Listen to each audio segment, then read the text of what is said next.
নমস্কার। পথের পাঁচালীর দ্বিতীয় পর্ব আমাটির ভেপু বইটির ত্রয়োদশ পরিচ্ছেদ আজ আমরা পড়ব। আগের ভিডিওতে অপু নীলুর সঙ্গে বাইরে গিয়ে পথ হারিয়ে আতুরি ডাইনির বাড়িতে পৌঁছে গিয়েছিল এবং সেখানে আতুরি ডাইনির মুখোমুখি হয়ে পড়েছিল। তারপর কিভাবে তারা ভীত হয়ে সন্ত্রস্ত হয়ে তাদের কী অভিজ্ঞতা হয় এবং কিভাবে তারা পালিয়ে বেঁচেছিল, তাদের যে কল্পনার ভয়, যে ভয় তাদের মনের মধ্যে আছে, বাস্তবে সেটা কোথাও আছে কি না আছে সেটা খুঁজে দেখার বয়স তাদের হয়নি। স্বভাবতই লেখকও তাদেরকে সেই রকম কোনো ইচ্ছে তাদের মনে জাগাননি। সেই ভয়কে বজায় রেখেই সেই ভয় থেকে পালিয়ে কিভাবে অপু এবং নীলু আত্মরক্ষা করেছিল সেই দিয়ে আগের দিনের কাহিনীটি শেষ হয়েছিল। সেখানে অবশ্য লেখক আতুরি ডাইনিরও দু একটি কথা দিয়েছিলেন, যেখানে আতুরি ডাইনি নিজে বলছে যে মুই মারতেও যাইনি ধরতেও যাইনি, কাঁচা ছেলে কি জানি মোরে দেখে কেন ভয় পালে সন্ধেবেলা। তো সে নিজেও জানে না তাকে দেখে এই বাচ্চা দুটি কেন ভয় পেল। আজকে পড়ব ত্রয়োদশ পরিচ্ছেদ। এবার বাড়ি হইতে যাইবার সময় হরিহর ছেলেকে সঙ্গে করিয়া লইয়া চলিল। বলিল, বাড়ি থেকে কিছু খেতে পায় না, তবু বাইরে বেরুলে দুধটা ঘিটা ওর শরীরটা সারবে এখন। অপু জন্মিয়া অবধি কোথাও কখনো যায় নাই।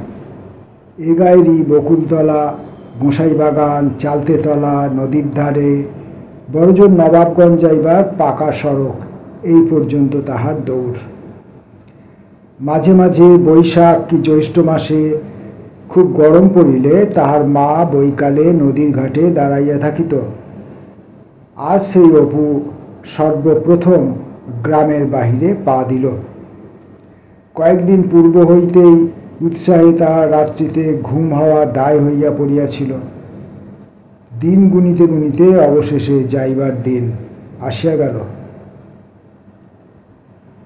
তাহাদের গ্রামের পথটি বাঁকিয়া নবাবগঞ্জের সড়কে ডাইনে ফেলিয়া মাঠের বাহিরে আষাঢ়ু দুর্গাপুরের কাঁচা রাস্তার সঙ্গে মিশিয়াছে। দুর্গাপুরের রাস্তায় উঠিয়াই সে বাবাকে বলিল, বাবা, যেখান দিয়ে রেল যায় সেই রেলের রাস্তা কোন দিকে? তাহার বাবা বলিল, সামনেই পড়বে এখন, চলো না, আমরা রেল লাইন পেরিয়ে যাব এখন। সেবার তাদের রাঙিগায়ের বাছুর হারাইয়াছিল। নানা জায়গায় খুঁজিয়াও দুই তিন দিন ধরিয়া কোথাও খুঁজিয়া পাওয়া যায় নাই। সে তার দিদির সঙ্গে দক্ষিণ মাঠে বাছুর খুঁজিতে আসিয়াছিল।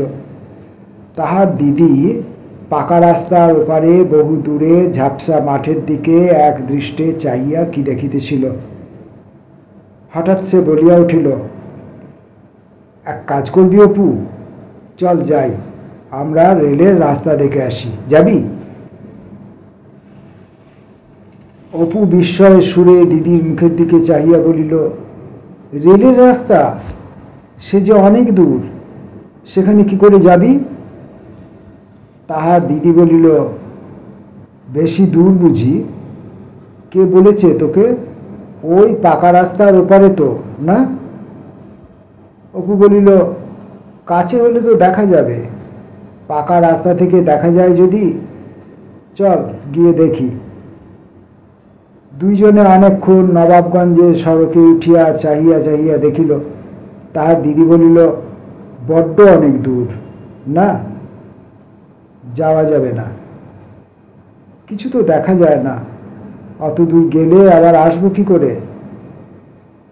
তাহার সতৃষ্ণ দৃষ্টি কিন্তু দূরের দিকে আবদ্ধ ছিল। লোভও হইতেছিল, ভয়ও হইতেছিল। হঠাৎ তাহার দিদি মরিয়াভাবে বলিয়া উঠিল, চল যাই, দেখে আসি অপু, কত দূর আর হবে? দুপুরের আগে ফিরে আসবো এখন, হয়তো রেলের গাড়ি যাবে এখন। মাকে বলবো বাছু খুঁজতে দেরি হয়ে গেল। প্রথমে তাহারা একটুখানি এদিক ওদিক চাহিয়া দেখিল কেহ তাহাদিওকে লক্ষ্য করিতেছে কিনা। পরে পাকা রাস্তা হইতে নামিয়া পড়িয়া দুপুর রোদে ভাই বোনে মাঠ বিল জলা ভাঙিয়া সোজা দক্ষিণে ছুটিল। দৌড় দৌড় দৌড়। পরে যাহা হইল তাহা সুবিধাজনক নহে। খানিক দূরে গিয়া একটা বড় জলা পড়িল তাদের সামনে, হোগলা আর শোলা গাছে ভরা। তাহার উপর তাহার দিদি পথ হারাইয়া ফেলিল। কোনো গ্রামও চোখে পড়ে না, সামনে ও দুপাশে কেবল ধান ক্ষেত, জলা আর বেদ ঝোপ। ঘন বেদ বনের ভিতর দিয়া যাওয়া যায় না, পাকে জলে পা পুতিয়া যায়। রৌদ্র এমন বাড়িয়া উঠিল যে শীতকালেও তাহাদের গা দিয়া ঘাম ঝরিতে লাগিল।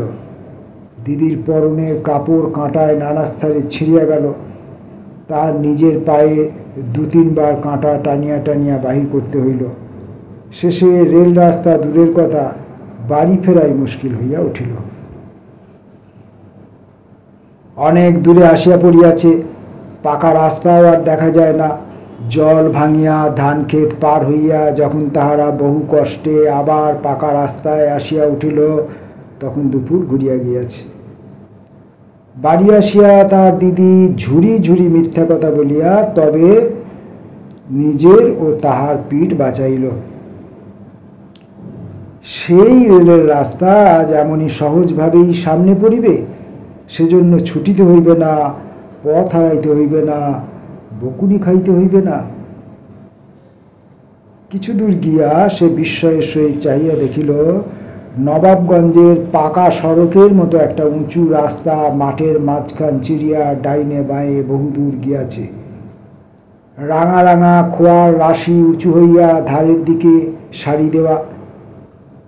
সাদা সাদা লোহার খুঁটির উপর যেন একসঙ্গে অনেক দড়ি টানা বাঁধা। যতদূর দেখা যায় ওই সাদা খুঁটি ও দড়ির টানা বাঁধা দেখা যাইতেছে। তাহার বাবা বলিল, ওই দেখো খোকা, রেলের রাস্তা। অপু এক দৌড়ে ফটক পার হইয়া রাস্তার উপর আসিয়া উঠিল। পরে সে রেলপথের দুই দিকে বিস্ময়ের চোখে চাহিয়া চাহিয়া দেখিতে লাগিল, দুইটা লোহা বরাবর পাতা কেন? উহার উপর দিয়া রেলগাড়ি যায় কেন? মাটির উপর দিয়া না গিয়া লোহার উপর দিয়া যায় কেন? পিছলাইয়া পড়িয়া যায় না কেন? কেন? ওগুলোকে তার বলে। তার মধ্যে শোঁ শোঁ কিসের শব্দ? তারে খবর যাইতেছে? কাহারা খবর দিতেছে? কি করিয়া খবর দেয়? ওদিকে কি স্টেশন? এদিকে কি স্টেশন? সে বলিল, বাবা রেলগাড়ি কখন আসবে? আমি রেলগাড়ি দেখব বাবা। রেলগাড়ি এখন কি করে দেখবে? সেই দুপুরের সময় রেলগাড়ি আসবে, এখনো 4-5 ঘন্টা দেরি। তা হোক বাবা, আমি দেখে যাব। আমি কখনো দেখিনি। হ্যাঁ বাবা, ওরকম করো না, ওই জন্যে তোমায় কোথাও আনতে চাই না। এখন কি করে দেখবে? সেই দুপুর 1টা অবধি বসে থাকতে হবে, তাহলে এই ঠায় রোদ্দুরে। চলো, আসবার দিন দেখাবো। অপুকে অবশেষে জল ভরা চোখে বাবার পিছনে পিছনে অগ্রসর হইতে হইল। সন্ধ্যার পর তাহারা গন্তব্যস্থানে পৌঁছিল। শিষ্যের নাম লক্ষণ মহাজন, বেশ বড় চাষি, অবস্থাপন্ন গৃহস্থ। বাহিরের বড় 8চালা ঘরে মহা আদরে তাহাদের থাকিবার স্থান করিয়া দিল। লক্ষণ মহাজনের ছোট ভাইয়ের স্ত্রী সকালে স্নান করিবার জন্য পুকুরের ঘাটে আসিয়াছিল। জলে নামিতে গিয়া পুকুরের পাড়ে নজর পড়াতে এসে দেখিল, পুকুরের পাড়ে কলা বাগানে একটি অচেনা ছোট ছেলে একখানি কঞ্চি হাতে কলা বাগানের একবার এদিক একবার ওদিক পায়চারি করিতেছে ও পাগলের মতো আপন মনে বকিতেছে। সে ঘাড় নামাইয়া কাছে আসিয়া জিজ্ঞাসা করিল, তুমি কাদের বাড়ি এসেছ খোকা? অপুর যত জারি জুড়ি তার মায়ের কাছে, বাহিরে সে বেজায় মুখচোরা। প্রথমটা অপুর মাথায় আসিল যে টানিয়া দৌড় দেয়, পরে সংকুচিত স্বরে বলিল, ওই ওদের বাড়ি। বধূটি বলিল, বড়ঠাকুরের বাড়ি? বড়ঠাকুরের গুরুমশাইয়ের ছেলে? ও। বধূ সঙ্গে করিয়া তাহাকে নিজের বাড়িতে লইয়া গেল। তাহাদের বাড়ি পৃথক, লক্ষণ মহাজনের বাড়ি হইতে সামান্য দূরে, কিন্তু মধ্যে পুকুরটা পড়ে। বধূর ব্যবহারে অপুর লাজুকতা কাটিয়া গেল। সে ঘরের মধ্যে ঢুকিয়া ঘরের জিনিসপত্র কৌতূহলের সহিত চাহিয়া চাহিয়া দেখিতে লাগিল। ওহ, কত কি জিনিস! তাহাদের বাড়িতে এরকম জিনিস নাই। এরা খুব বড় লোক তো। কড়ির আলনা, রং বেরঙের ঝুলন্ত শিকা, পশমের পাখি, কাঁচের পুতুল, মাটির পুতুল, শোলার গাছ, আরও কত কি। দু একটা জিনিস সে ভয়ে ভয়ে হাতে তুলিয়া নাড়িয়া চাড়িয়া দেখিল। এতক্ষণ ভালো করিয়া ছেলেটির মুখের দিকে চাহিয়া দেখিয়া বধূটির মনে হইল যে এ এখনো ভারী ছেলে মানুষ। মুখের ভাব যেন 5 বছরের ছেলের মতো কচি। এমন সুন্দর অবোধ চোখের ভাব সে আর কোনো ছেলের চোখে এ পর্যন্ত দেখে নাই। এমন রং, এমন গড়ন, এমন সুন্দর মুখ, এমন তুলি দিয়া আঁকা ডাগর নিষ্পাপ চোখ। অচেনা ছেলেটির উপর বধূর বড় মমতা হইল। অপু বসিয়া নানা গল্প করিল, বিশেষ করিয়া কল্লোকার রেলপথের কথাটি। খানিক পরে বধূ মোহনভোগ তৈয়ারি করিয়া খাইতে দিল। একটা বাটিতে অনেকখানি মোহনভোগ, এত ঘি দেয়া যে আগুলে ঘিয়ে মাখামাখি হইয়া যায়। অপু একটুখানি মুখে তুলিয়া খাইয়া অবাক হইয়া গেল। এমন অপূর্ব জিনিস আর সে কখনো খায় নাই তো। মোহনভোগে কিশমিশ দেয়া কেন? কই, তাহার মায়ের তৈরি মোহনভোগে তো কিশমিশ থাকে না। বাড়িতে সে মার কাছে আবদার ধরে, মা আজ আমাকে মোহনভোগ করে দিতে হবে। তার মা হাসি মুখে বলে, আচ্ছা, ওবেলা তোকে করে দেব। পরে সে শুধু সুজি জলে সিদ্ধ করিয়া একটু গুড় মিশাইয়া পুলটিসের মতো একটা দ্রব্য তৈরি করিয়া কাঁসার সরপুরিয়া থালাতে আদর করিয়া ছেলেকে খাইতে দেয়। অপু তাহাই খুশির সহিত এতদিন খাইয়া আসিয়াছে। মোহনভোগ যে এরূপ হয় তাহা সে জানিত না। কিন্তু আজ তাহার মনে হইল এই মোহনভোগ আর মায়ের তৈরি মোহনভোগ আকাশ পাতাল তফাৎ। সঙ্গে সঙ্গে মায়ের উপর করুণায় ও সহানুভূতিতে তার মন ভরিয়া উঠিল। হয়তো তাহার মাও জানে না যে এরকমের মোহনভোগ হয়। সে যেন আবছায়াভাবে বুঝিল তাহার মা গরিব, তাহারা গরিব, তাই তাহাদের বাড়ি ভালো খাওয়া দাওয়া হয় না।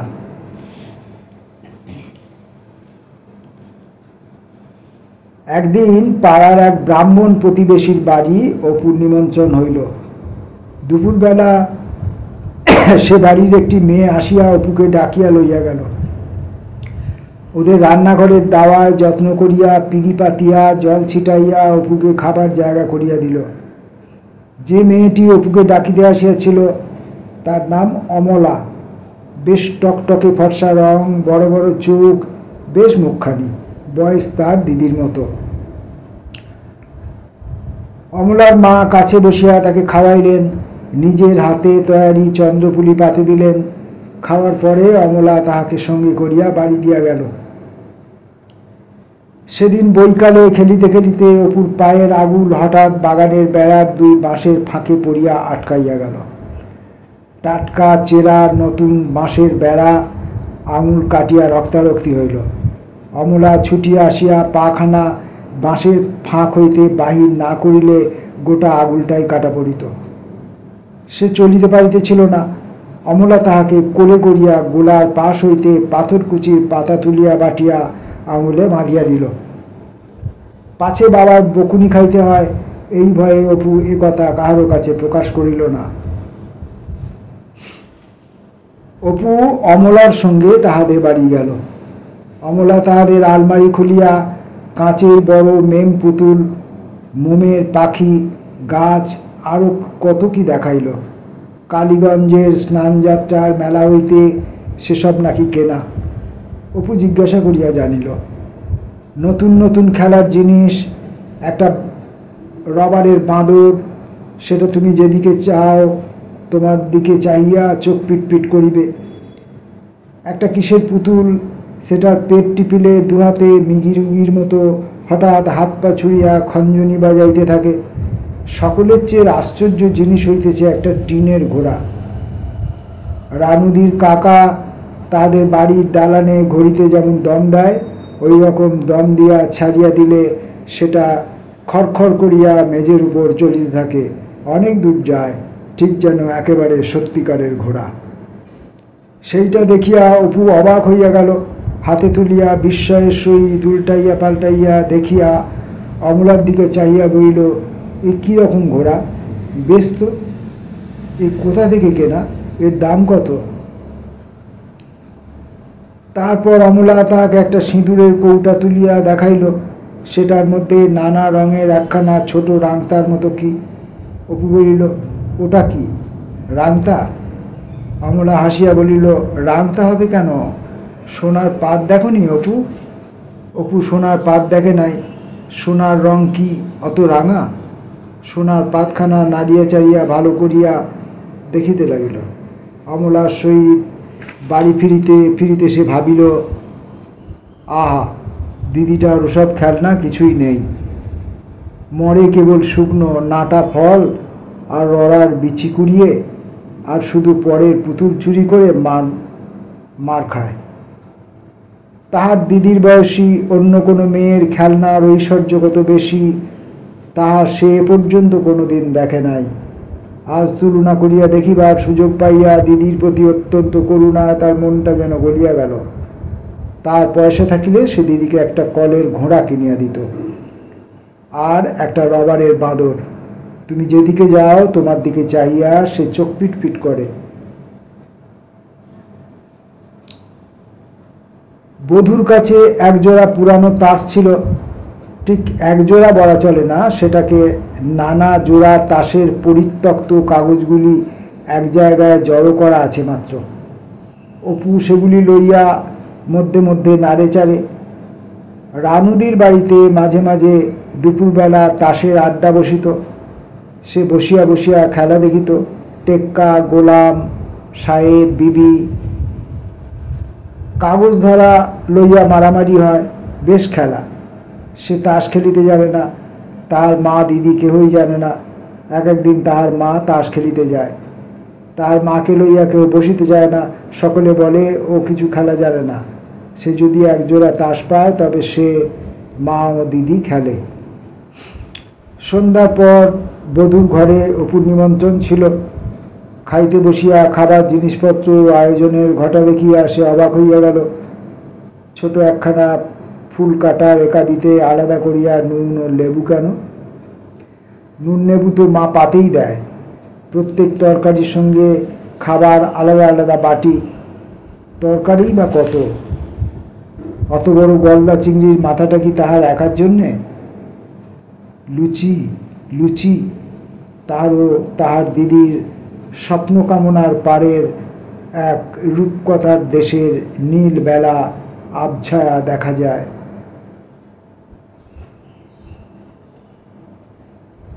দিন দুই পরে হরিহর ছেলেকে লইয়া বাড়ি আসিল। এই মোটে কয়দিন।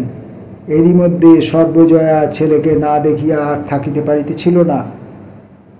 দুর্গার খেলা কয়দিন হইতে ভালো রকম জমে নাই। অপুর বিদেশ যাত্রার দিন কতক আগে দেশি কুমড়ার শুকনো খোলার নৌকা লইয়া ঝগড়া হওয়াতে দুইজনের মুখ দেখা দেখি বন্ধ হইয়া গিয়াছিল। এখন আরও অনেক কুমড়ার খোলা জমিয়াছে। দুর্গা কিন্তু আর সেগুলি জলে ভাসাইতে যায় না। কেন মিছিমিছি এ নিয়ে ঝগড়া করে তার কান মলে দিলাম।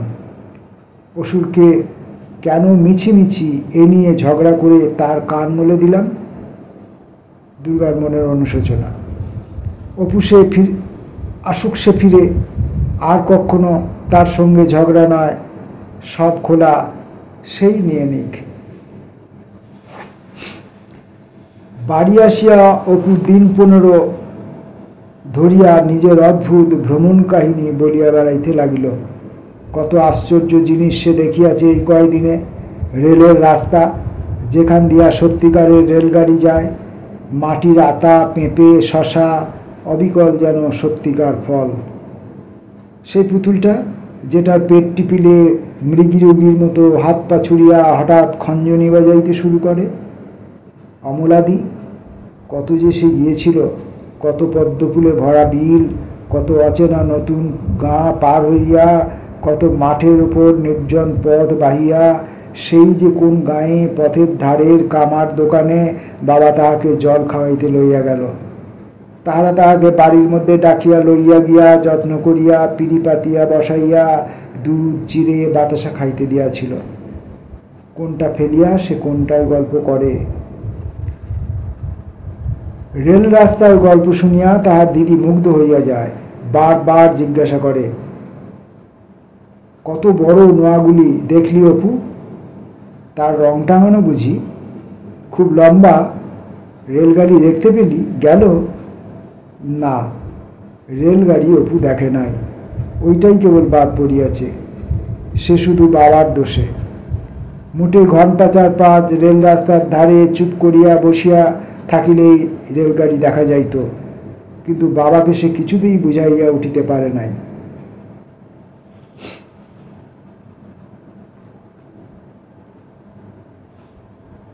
বেলা হইয়া যাওয়াতে ব্যস্ত অবস্থায় সর্বজয়া তাড়াতাড়ি অন্যমনস্কভাবে সদর দরজা দিয়া ঢুকিয়া উঠানে পা দিতেই কি যেন একটা সরু দড়ির মতো বুকে আটকাইল, ও সঙ্গে সঙ্গে কি যেন একটা পটাং করিয়া ছিঁড়িয়া যাইবার শব্দ হইল, এবং দুদিক হইতে দুইটা কি উঠানে ঢিলা হইয়া পড়িয়া গেল। সমস্ত কার্যটি চক্ষের নিমেষে হইয়া গেল, কিছু ভালো করিয়া দেখিবার কি বুঝিবার পূর্বেই। অল্পখানিক পরেই অপু বাড়ি আসিল। দরজা পার হইয়া উঠানে পা দিতেই থমকাইয়া গেল। নিজের চক্ষুকে বিশ্বাস করিতে পারিল না। এ কি বারে, আমার টেলিগ্রাফের তার ছিঁড়ল কে? পরে একটু সামলাইয়া লইয়া চাহিয়া দেখিল উঠোনের মাটিতে ভিজা পায়ের দাগ এখনো মেলায় নাই। তার মনের ভিতর হইতে কে ডাকিয়া উঠিল, মা ছাড়া আর কেউ নয়, কখনো আর কেউ নয়, ঠিক মা।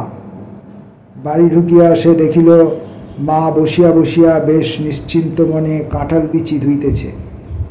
সে হঠাৎ দাঁড়াইয়া পড়িল এবং যাত্রা দলের অভিমন্যুর মতো ভঙ্গিতে সামনের দিকে ঝুঁকিয়া বাঁশির সপ্তমের মতো ঋণঋণে তীব্র মিষ্ট সুরে কহিল, আচ্ছা মা, আমি কষ্ট করে ছোটাগুলো বুঝি ঘন বন বাদাম ঘেটে নিয়ে আসিনি?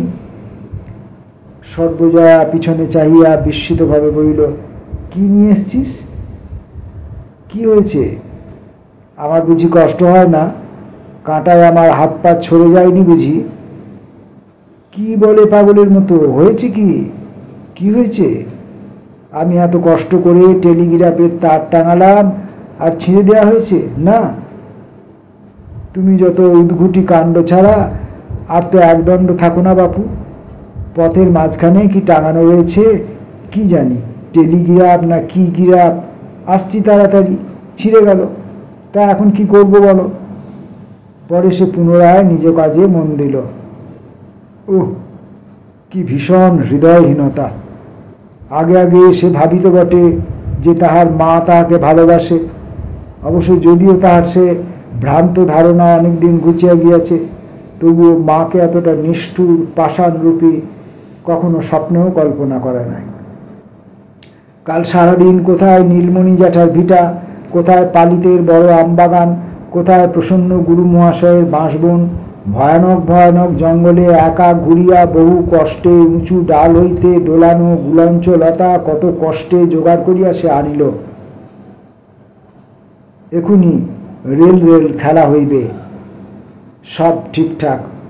আর কি না, হঠাৎ সে মাকে একটা খুব কড়া, খুব রূঢ়, খুব একটা প্রাণ বিধানো কথা বলিতে চাইল, এবং খানিকটা দাঁড়াইয়া বোধহয় অন্য কিছু ভাবিয়া না পাইয়া আগের চেয়েও তীব্র নিখাদে বলিল,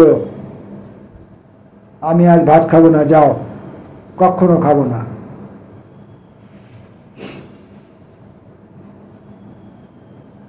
তাহার মা বলিল, না খাবি না খাবি, যা, ভাত খেয়ে একেবারে রাজা করে দেবেন কি না, এদিকে তো রান্না নামাতে তর্স হয় না, না খাবি যা, দেখবো খিদে পেলে কে খেতে দেয়। ব্যাস, চোখের পলকে সব আছে, আমি আছি, তুমি আছো। সেই তাহার মা কাঁটার বিচি ধুইতেছে, কিন্তু অপু কোথায়? সে যেন কর্পূরের মতো উবিয়া গেল। কেবল ঠিক সেই সময়ে দুর্গা বাড়ি ঢুকিতে দরজার কাছে তাহার পাশে কাটাইয়া ঝড়ের বেগে বাহির হইয়া যাইতে দেখিয়া বিস্মিত সুরে ডাকিয়া বলিল, ও অপু, কোথায় যাচ্ছি সমন করে, কি হয়েছে? ও অপু, শোন। তাহার মা বলিল, জানি না আমি, যত সব অনাচ্ছিষ্টি কাণ্ড বাপু তোমাদের, হার মাস কালি হয়ে গেল, কি এক পথের মাঝখানে টাঙিয়ে রেখেছে, আসছি ছিঁড়ে গেল। তা এখন কি হবে? আমি কি ইচ্ছে করে ছিঁড়েছি?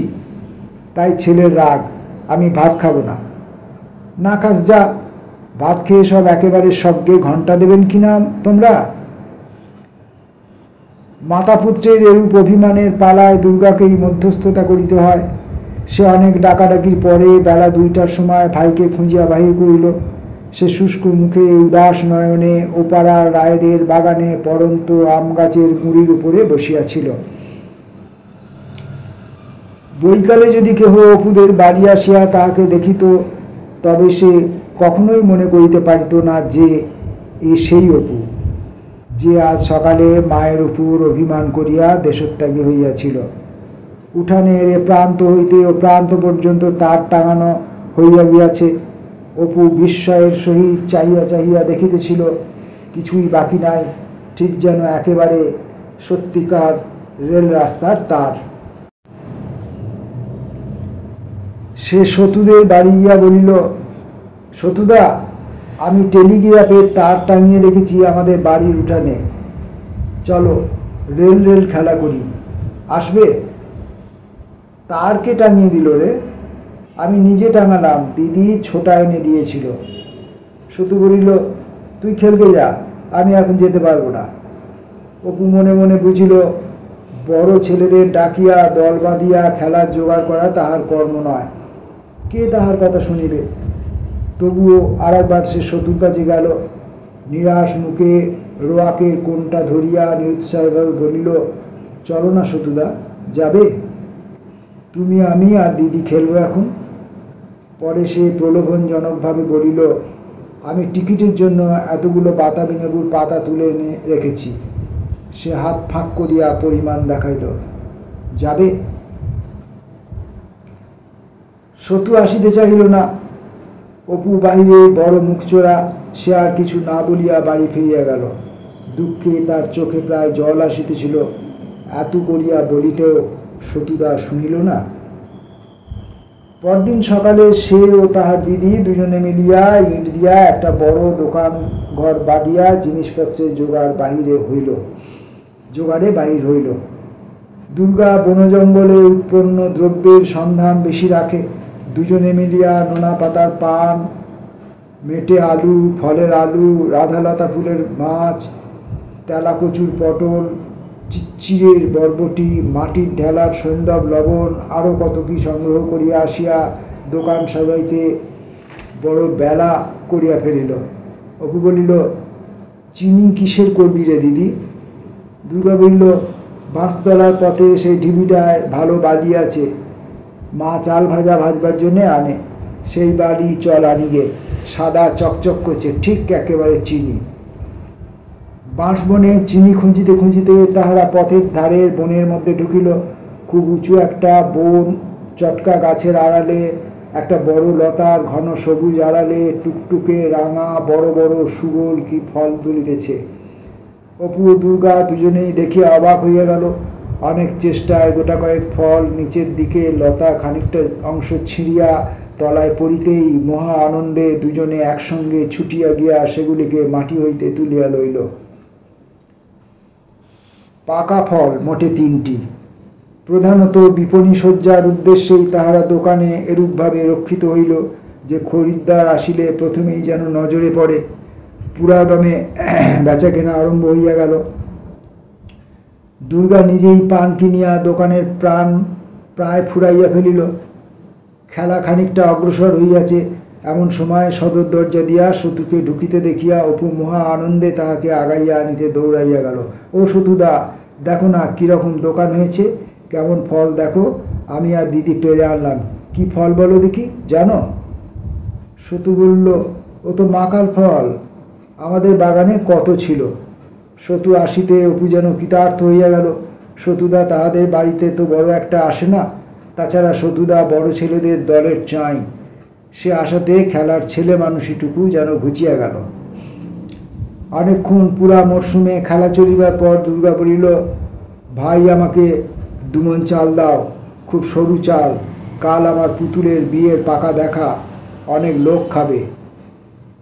সতু বলিল, আমাদের বুঝি নেমন্তন্ন না? দুর্গা মাথা দুলাইয়া বলিল, না বই কি, তোমরা তো হলে কনে যাত্রী, কাল সকালে এসে নকুত করে নিয়ে যাবে। সতুদা রানুকে বলবে আজ রাত্রিরে যেন একটু চন্দন বেটে রাখে, কাল সকালে নিয়ে আসব। দুর্গার কথা ভালো করিয়া শেষ হয় নাই, এমন সময় সতু দোকানে বিক্রয়ার্থ রক্ষিত পণ্যের মধ্য হইতে কি একটা তুলিয়া লইয়া হঠাৎ দৌড় দিয়া দরজার দিকে ছুটিল। সঙ্গে সঙ্গে অপু, ওরে দিদিরে নিয়ে গেল এ বলিয়া তাহার ঋণে তীব্র মিষ্ট গলার চিৎকার করিতে করিতে তাহার পিছনে পিছনে ছুটিল। বিস্মিত দুর্গা ভালো করিয়া ব্যাপারটা কি বুঝিবার আগেই সতু ও অপু দৌড়াইয়া দরজার বাহির হইয়া চলিয়া গেল। সঙ্গে সঙ্গে খেলা ঘরের দিকে চোখ পড়িতেই দুর্গা দেখিল সেই পাকা মাকাল ফল 3টির একটিও নাই। দুর্গা এক ছুটে দরজার কাছে আসিয়া দেখিল সতু গাবতলার পথে আগে আগে ও অপু তাহা হইতে অল্প নিকটে পিছু পিছু ছুটিতেছে। সতুর বয়স অপুর চেয়ে 3-4 বছরের বেশি। তাহা ছাড়া সে অপুর মতো ওরকম ছিপছিপে মেয়েলি গড়নের ছেলে নয়, বেশ জোয়ালো হাত পাওয়ালা ও শক্ত। তাহার সহিত ছুটিয়া অপুর পারিবার কথা নয়। তবুও যে সে ধরি ধরি করিয়া তুলিয়াছে তাহার একমাত্র কারণ যে সতু ছুটিতেছে পরের দ্রব্য আত্মসাৎ করিয়া এবং অপু ছুটিতেছে প্রাণের দায়ে। হঠাৎ দুর্গা দেখিল যে সতু ছুটিতে ছুটিতে পথে একবারটি যেন নিচু হইয়া পিছনে ফিরিয়া চাহিল। সঙ্গে সঙ্গে অপুও হঠাৎ দাঁড়াইয়া পড়িল। সতু ততক্ষণ ছুটিয়া দৃষ্টির বাহির হইয়া চালতে তলার পথে গিয়া পড়িয়াছে। দুর্গা ততক্ষণে দৌড়াইয়া গিয়া অপুর কাছে পৌঁছাইল। অপু একদম চোখ মুছিয়া একটু সামনের দিকে নিচু হইয়া ঝুঁকিয়া 2 হাতে চোখ রগড়াইতেছে। দুর্গা বলিল, কি হয়েছে রে অপু? অপু ভালো করিয়া চোখ না চাইয়া যন্ত্রণার সুরে 2 হাত দিয়া চোখ রগড়াইতে রগড়াইতে বলিল, সতুদা, চোখে ধুলো ছুঁড়ে মেরে দিয়েছে রে দিদি, চোখে কিন্তু দেখতে পাচ্ছি না। দুর্গা তাড়াতাড়ি অপুর হাত নামাইয়া বলিল, সর সর দেখি, ওরকম করে চোখ রগড়াস নে, দেখি। অপু তখনই 2 হাত আবার চোখে উঠাইয়া আকুল স্বরে বলিল, ও দিদি, চোখের মধ্যে কেমন হচ্ছে, আমার চোখ কানা হয়ে গিয়েছে দিদি, দেখি দেখি, ওরকম করে চোখে হাত দিস নে, সর। পরে সে কাপড়ে ফুঁ পাড়িয়া চোখে ভাপ দিতে লাগিল। কিছু পরে একটু একটু চোখ মেলিতে চাহিতে লাগিল। দুর্গা তাহার চোখের পাতা তুলিয়া অনেকবার ফুঁ দিয়া বলিল, এখন বেশ দেখতে পাচ্ছিস? আচ্ছা তুই বাড়ি যা, আমি ওদের বাড়ি গিয়ে ওর মাকে আর ঠাকমাকে সব বলে দিয়ে আসছি, রানুকেও বলবো। আচ্ছা দুষ্টু ছেলে তো, তুই যা, আমি আসছি এক্ষুনি। রানুদের খিড়কি দরজা পর্যন্ত অগ্রসর হইয়া দুর্গা কিন্তু আর যাইতে সাহস করিল না। সেজ ঠাকুরকে সে ভয় করে। খানিকক্ষণ খিড়কির কাছে দাঁড়াইয়া ইতস্তত করিয়া সে বাড়ি ফিরিল। সদর দরজা দিয়া ঢুকিয়া সে দেখিল অপু দরজার বাম ধারের কবাটখানি একটুখানি সামনে ঠেলিয়া দিয়া তাহারই আড়ালে দাঁড়াইয়া নিঃশব্দে কাঁদিতেছে। সে শীতকাঁদুনে ছেলে নয়, বড় কিছুতেই সে কখনো কাঁদে না, রাগ করে, অভিমান করে বটে, কিন্তু কাঁদে না। দুর্গা বুঝিল আজ তাহার অত্যন্ত দুঃখ হইয়াছে, অত স্বাদের ফলগুলি গেল, তাছাড়া আবার চোখে ধুলা দিয়া এরূপ অপমান করিল। অপুর কান্না সে সহ্য করিতে পারে না। তাহার বুকের মধ্যে কেমন যেন করে। সে গিয়া ভাইয়ের হাত ধরিল, সান্ত্বনার সুরে বলিল, কাঁদিস নে অপু, আয়, তোকে আমার সেই কড়িগুলো সব দিচ্ছি, আয়। চোখে কি আর ব্যথা বাড়ছে? দেখি, কাপড়খানা বুঝি ছিঁড়ে ফেলেছিস? খাওয়া দাওয়ার পর দুপুরবেলা অপু কোথাও বাহির না হইয়া ঘরেই থাকে। অনেক দিন জীর্ণ পুরাতন কোঠা বাড়ির পুরাতন ঘর, জিনিসপত্র, কাঠের সেকালের সিন্দুক, কটা রঙের সেকালের বেতের প্যাঁটরা, কড়ির আলনা, জলচৌকিতে ঘর ভরানো। এসব বাক্স আছে, যাহা অপু কখনো খুলিতে দেখে নাই। তাকে রক্ষিত এমন সব হাঁড়ি কলসি আছে, যাহার অভ্যন্তরস্থ দ্রব্য সম্বন্ধে সে সম্পূর্ণ অজ্ঞ। সব শুদ্ধ মিলিয়া ঘরটিতে পুরানো জিনিসের কেমন একটা পুরানো পুরানো গন্ধ বাহির হয়। সেটা কিসের গন্ধ সে জানে না, কিন্তু সেটা যেন বহু অতীতকালের কথা মনে আনিয়া দেয়। সে অতীত দিনে অপু ছিল না, কিন্তু এই কড়ির আলনা ছিল, ওই ঠাকুরদাদার বেতের ঝাঁপিটা ছিল, ওই বড় কাঠের সিন্দুকটা ছিল, ওই যে সোঁদালি গাছের মাথা বনের মধ্য হইতে বাহির হইয়া আছে, ওই পুরো জঙ্গলে ভরা জায়গাটাতে কাহাদের বড় চণ্ডীমণ্ডপ ছিল। আরও কত নামের কত ছেলে মেয়ে একদিন এই ভিটাতে খেলিয়া বেড়াইত। কোথায় তারা ছাই হইয়া মিলাইয়া গিয়াছে কত কাল আগে। যখন একা ঘরে থাকে, মা ঘাটে যায়, তখন তাহার অত্যন্ত লোভ হয় ওই বাক্সটা, বেতের ঝাঁপিটা খুলিয়া দিনের আলোয় বাহির করিয়া পরীক্ষা করিয়া দেখে কি অদ্ভুত রহস্য উহাদের মধ্যে গুপ্ত আছে। ঘরের আড়ার সর্বোচ্চ তাকে কাঠের বড় বারকোষে যে তালপাতার পুঁথির স্তূপ ও খাতাপত্র আছে, বাবাকে জিজ্ঞাসা করিয়া জানিতে পারিয়াছিল সেগুলি তাহার ঠাকুরদাদা রামচাঁদ তর্কালঙ্কারের। তাহার বড় ইচ্ছা ওইগুলি যদি হাতের নাগালে ধরা দেয়, তবে সে একবার নিচে নামাইয়া নাড়িয়া চাড়িয়া দেখে। একদিন বনের ধারে জানালাটায় বসিয়া দুপুরবেলা সে সেই ছেঁড়া কাশিদাসের মহাভারতখানা লইয়া পড়ে। সে নিজেই খুব ভালো পড়িতে শিখিয়াছে। আগেকার মতো আর তাহার মুখে শুনিতে হয় না, নিজেই জলের মতো পড়িয়া যায় ও বুঝিতে পারে। পড়াশোনায় তাহার বুদ্ধি খুব তীক্ষ্ণ। তাহার বাবা মাঝে মাঝে তাহাকে গাঙ্গুলি বাড়ির চণ্ডীমণ্ডপে বৃদ্ধদের মজলিসে লইয়া যায়, রামায়ণ কি পাঁচালি পড়িতে দিয়া বলে, পড়ো তো বাবা, এদের একবার শুনিয়ে দাও তো। বৃদ্ধেরা খুব তারিফ করেন। দিনু চাটুর্যে বলেন, আর আমার নাতিটা, এই তোমার খোকারই বয়স হবে, দুখানা বর্ণ পরিচয় ছিনলে বাবু, শুনলে বিশ্বাস করবে না এখনো ভালো করে অক্ষর চিনলে না। বাপের ধারা পেয়ে বসে আছে। ওই যে কদিন আমি আছি রে বাপু, চক্ষু বুঝলেই লাঙলের মুঠো ধরতে হবে। পুত্রগর্বে হরিহরের বুক ভরিয়া যায়। মনে মনে ভাবে, ও কি তোমাদের মতো হবে? করলে তো চিরকাল সুদের কারবার, হলামই বা গরিব। হাজার হোক পণ্ডিত বংশ তো বটে, বাবা মিথ্যেই তালপাতা ভরিয়ে ফেলেননি পুঁথিলিকে, বংশে একটা ধারা দিয়ে গিয়েছেন, সেটা যাবে কোথায়?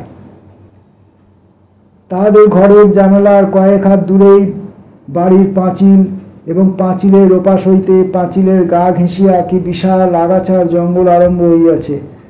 জানালায় বসিয়া শুধু চোখে পড়ে সবুজ সমুদ্রের ঢেউয়ের মতো ভাটশেওড়া গাছের মাথাগুলো।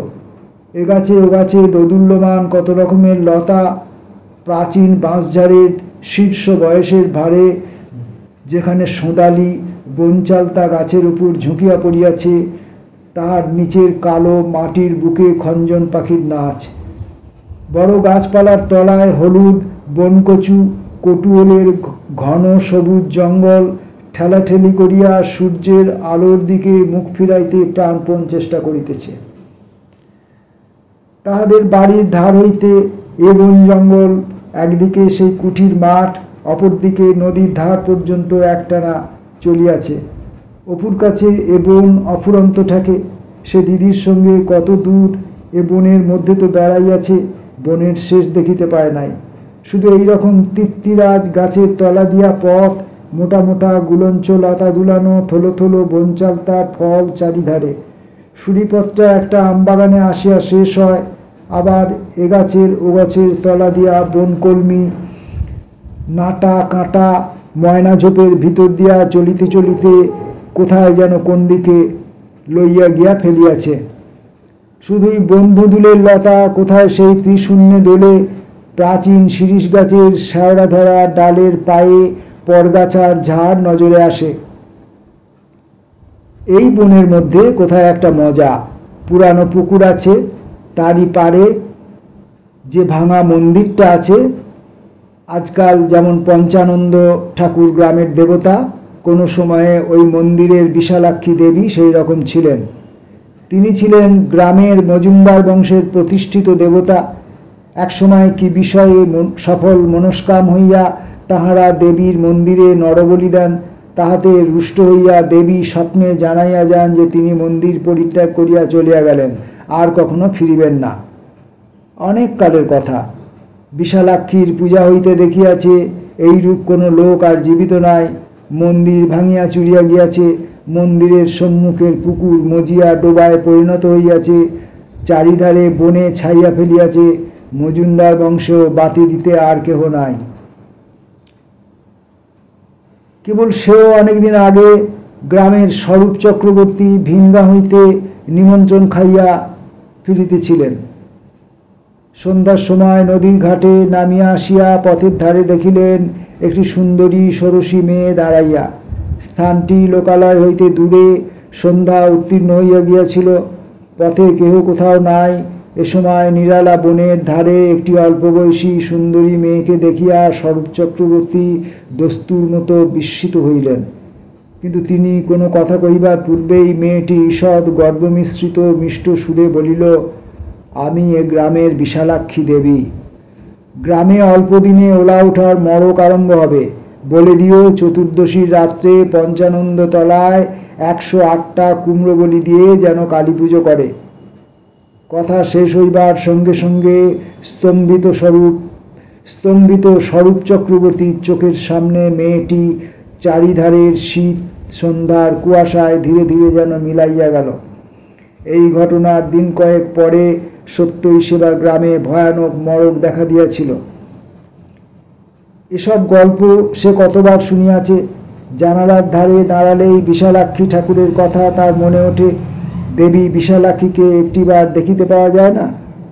হঠাৎ সে বনের পথে হয়তো গুলঞ্চের লতা পড়িয়াছে, সেই সময় খুব সুন্দর দেখিতে রাঙা পাট শাড়ি পরনে, হাতে গলায় মা দুর্গার মতো হারবালা। তুমি কে? আমি অপু। তুমি বড় ভালো ছেলে, কি বর চাও? দুপুরবেলা কোনো কোনো দিন সে বিছানায় গিয়া শোয়। একবার ঝিরঝিরে হাওয়ায় কত কি লতা পাতার তিক্ত মধুর গন্ধ ভাসিয়া আসে। কোনো বড় গাছের মাথার উপর হইতে গাংচিল টানিয়া টানিয়া ডাকে। কখন সে ঘুমাইয়া পড়ে বুঝিতে পারে না। ঘুমাইয়া উঠিয়া দেখে বেলা একেবারে নাই। জানালার বাহিরে সারা বনটায় ছায়া পড়িয়া আসিয়াছে। বাঁশঝাড়ের আগায় রাঙা রোদ। অপূর্ব অদ্ভুত বৈকালটা।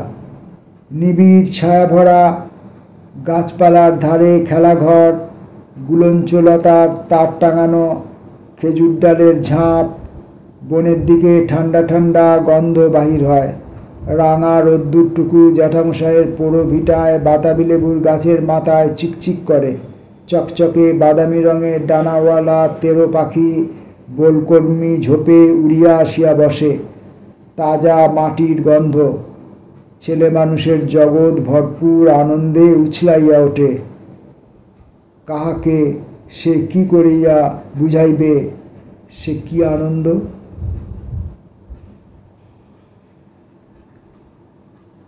আজকের পর্বটি, ত্রয়োদশ পর্বটি বেশ বড় ছিল।